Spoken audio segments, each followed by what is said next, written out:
AI weapons stuff in the US that's also being tested, not just, I mean, Israel has their own, but the US has it too. It's being tested in Ukraine to decide who lives and dies. It's Peter Thiel and Palmer Luckey, who created Oculus, which was sold to Facebook because of Peter Thiel, and all of this stuff. It's the same crowd. Peter Thiel runs Palantir, that you harvest your data for intelligence agencies. Every intelligence agency in the US uses it. What has to be done is people have to divest from Silicon Valley and Wall Street as much as possible.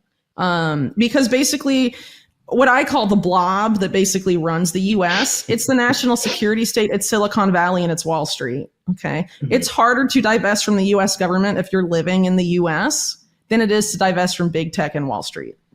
You can take your money out of J.P. Morgan and Wells Fargo and Citi, and you can stop using Google products, Microsoft products. You can not use OpenAI maybe, which is basically Microsoft, and all of this other stuff, because they plan to do a lot of bad stuff with your data, like a lot of very bad things.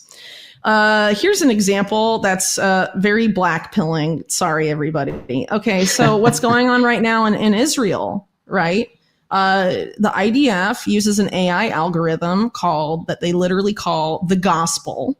And they said, the IDF officials have said that before the gospel, they identified 15, 20 targets to assassinate in Gaza a day.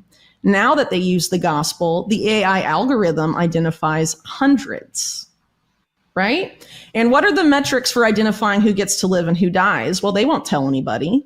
But a lot of the people that have been killed have been women and children. Was it because they liked a post that Hamas made on a social media network? Was it because their cousin is in Hamas? Was it because they went to a person's house who a relative of Hamas lives there? I mean, it's very broad, isn't it? No one really knows. So it's very likely that because of the surveillance dragnet that Israeli cybersecurity companies test out first in Palestine and then export around the world, because that cybersecurity segment of Israel's economy is like a major part of their GDP. And they test it out there, right? So Palestinians are some of the most surveilled, data harvested people on the planet. This data that's been harvested on Palestinians is now being used to decide which of them are blown up or not.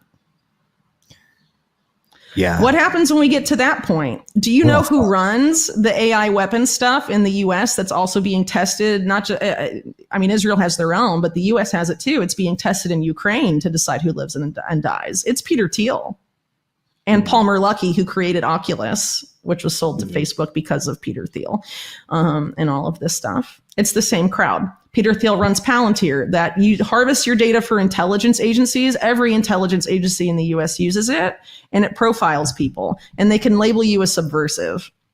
And Palantir is the outgrowth of total information awareness that I mentioned earlier. Palantir was literally created to replace that.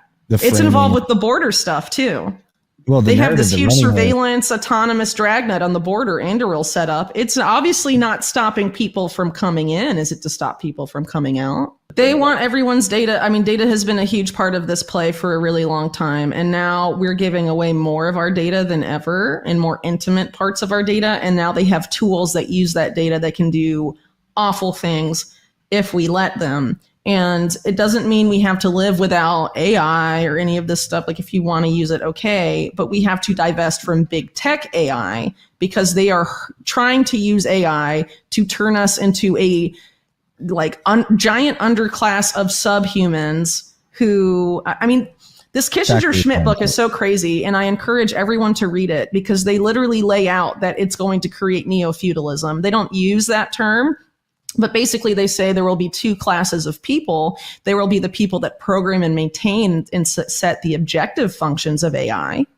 And then there will be the people that AI acts upon, who lose the ability to understand what AI is doing to them. Yeah, that's neo-feudalism, but obviously it's big tech and everyone else is essentially what that is. And the people who set the objective function, I'm sure, will be like existing oligarchs and existing power elites. Yeah.